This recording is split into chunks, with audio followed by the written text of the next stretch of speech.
3 दिन के दौरे पर जम्मू कश्मीर पहुंचे गृह मंत्री अमित शाह ने आज अपने दौरे के आखिरी दिन श्रीनगर के खीर भवानी मंदिर पहुंचे, जहां पूजा अर्चना की और माता का आशीर्वाद लिया।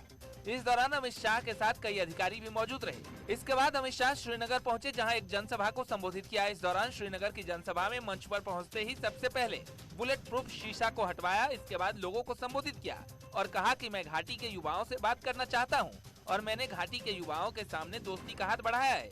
इसके साथ ही शाह ने मंच से उतरकर कश्मीर के युवाओं से हाथ मिलाया और हालचाल जाना। कश्मीर का चहुमुखी विकास हो, ये मोदी जी की दिल की इच्छा है।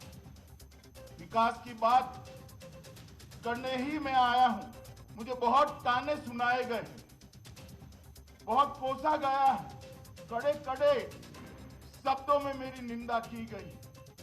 मैं आज आपके साथ मन खोलकर बात करना चाहता हूं, इसीलिए ना बुलेट प्रूफ है ना कोई सिक्योरिटी है। मैं आपके सामने ऐसे ही खड़ा हूं। प्रधानमंत्री नरेंद्र मोदी आज वाराणसी दौरे पर पहुंचे, जहां पीएम ने काशी को 5200 करोड़ की विकास योजनाओं की सौगात दी। इसके साथ ही मोदी ने बनारस से स्वस्थ भारत मिशन का शुभारंभ भी किया। पीएम ने कहा कि सरकार ने हेल्थ सेक्टर में लाखों करोड़ का इंफ्रास्ट्रक्चर तैयार किया है। बीमारियों, कष्टों से मुक्ति का इतना बड़ा संकल्प, इसकी शुरुआत के लिए काशी से बेहतर जगह और क्या हो सकती है।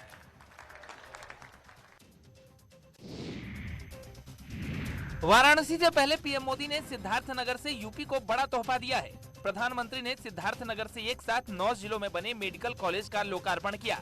प्रधानमंत्री ने कहा कि यूपी विकास के पथ पर तेजी से चल रहा है। इसके साथ ही पीएम ने लोगों को संबोधित करते हुए समाजवादी पार्टी पर जमकर हमला बोला। पीएम ने कहा कि पिछली सरकार में परिवारवादियों का भला हुआ और भ्रष्टाचार की साइकिल चलती थी। दवाई में भ्रष्टाचार, एम्बुलेंस में भ्रष्टाचार, नियुक्ति में भ्रष्टाचार, ट्रांसफर पोस्टिंग में भ्रष्टाचार, इस पूरे खेल में यूपी में कुछ परिवारवादियों का तो खूब भला हुआ। भ्रष्टाचार की साइकिल तो खूब चली, लेकिन उसमें पूर्वांचल और यूपी का सामान्य परिवार पिसता चला गया। वहीं पीएम मोदी के वाराणसी दौरे को लेकर सीएम योगी ने पीएम की तारीफ की और कहा कि काशी को दिवाली से पहले गिफ्ट मिला है। इसके साथ ही कहा कि देश और दुनिया ने भारत और काशी को बदलते देखा है। विगत 7 वर्षों में आदरणीय प्रधानमंत्री जी के नेतृत्व में अनेक कीर्तिमान स्थापित किए हैं। अलग अलग क्षेत्रों में एक बदलते हुए भारत को, एक भारत और श्रेष्ठ भारत की इस परिकल्पना को साकार होते हुए पूरे देश ने भी और पूरी दुनिया ने भी देखा है। वहीं भारत में 100 करोड़ से ज्यादा लोगों को कोरोना की वैक्सीन लगाने पर कहा कि पीएम के प्रयासों से संकट में जीवन जीविका दोनों बचाए गए हैं।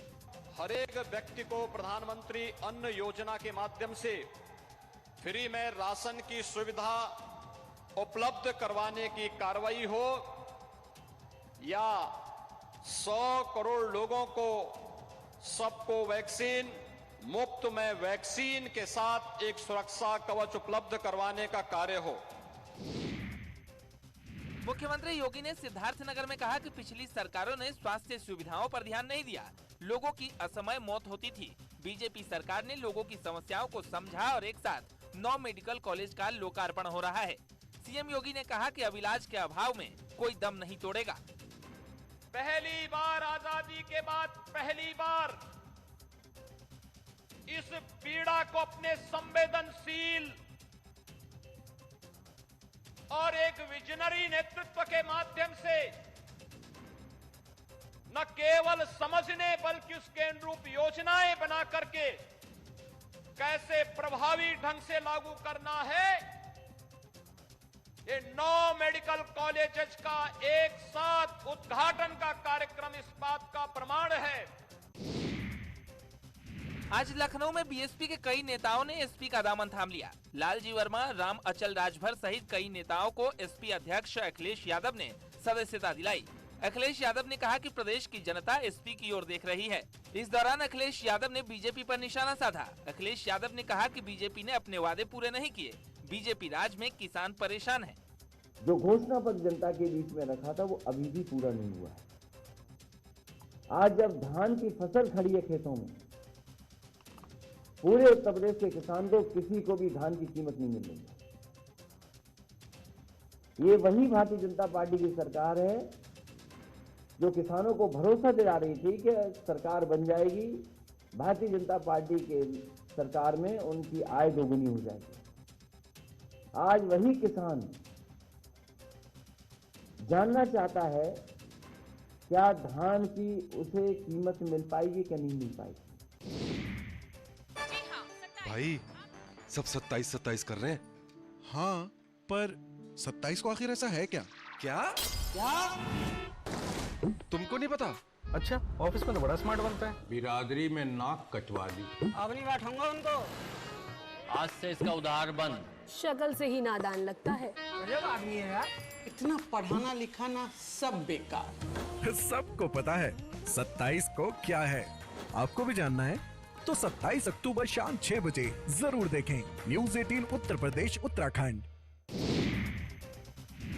उत्तर प्रदेश को लेकर आज कांग्रेस ने बड़ी घोषणा की है। कांग्रेस ने कहा कि अगर सरकार बनी तो किसी भी बीमारी का 10 लाख तक का मुफ्त इलाज होगा। इसकी घोषणा आज कांग्रेस की राष्ट्रीय महासचिव और यूपी प्रभारी प्रियंका गांधी ने ट्वीट कर की। ट्वीट में प्रियंका ने लिखा, कोरोना काल में और अभी प्रदेश में फैले बुखार में सरकारी उपेक्षा के चलते यूपी की स्वास्थ्य व्यवस्था की जर्जर हालत सबने देखी। सस्ते और अच्छे इलाज के लिए घोषणा पत्र समिति की सहमति से यूपी कांग्रेस ने निर्णय लिया है कि सरकार बनने पर कोई भी हो बीमारी मुफ्त होगा 10 लाख तक का सरकारी इलाज। इससे पहले भी प्रियंका ने इंटर पास लड़कियों को स्मार्टफोन और स्नातक पास लड़कियों को स्कूटी देने के साथ आने वाले विधानसभा चुनाव में 40% टिकट महिलाओं को देने की घोषणा की है।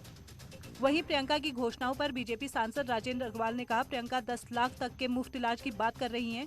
पहले जहां कांग्रेस की सरकार है वहां आयुष्मान भारत योजना सही से लागू हो जाए उसकी चिंता कर लें। वो उन्होंने 10 लाख की जो 50 लाख की कर सकती है, परंतु जिन प्रदेशों के अंदर कांग्रेस की सरकार है वहाँ भी आयुष्मान भारत की योजना को ठीक से उन्होंने संचालित नहीं किया है। इस बात को जरा उनको देखने की जरूरत है।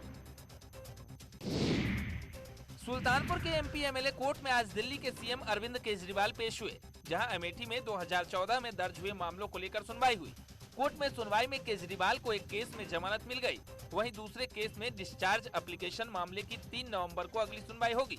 दरअसल गौरीगंज और मुसाफिर खाना कोतवाली में 2014 में अरविंद केजरीवाल पर दर्ज मुकदमों को लेकर सुनवाई हो रही है। एक जिम्मेदार नागरिक होने के नाते, एक प्रदेश का मुख्यमंत्री होने के नाते मुकदमे की प्रोसीडिंग को चाहते थे कि जल्दी समाप्त हो और न्यायालय में हम अपना सहयोग दें, इसलिए स्वेच्छा से वो आज न्यायालय में उपस्थित आए। उन्होंने जमानत प्रार्थना पत्र का आवेदन किया, जमानत स्वीकृत हुई और मुकदमे में चार्ज भी फ्रेम हुआ। एक दूसरे मुकदमे में हमने डिस्चार्ज एप्लीकेशन दिया है जिस पर सुनवाई की है। अगली क्या तारीख है? 3 तारीख को, 3/11 को।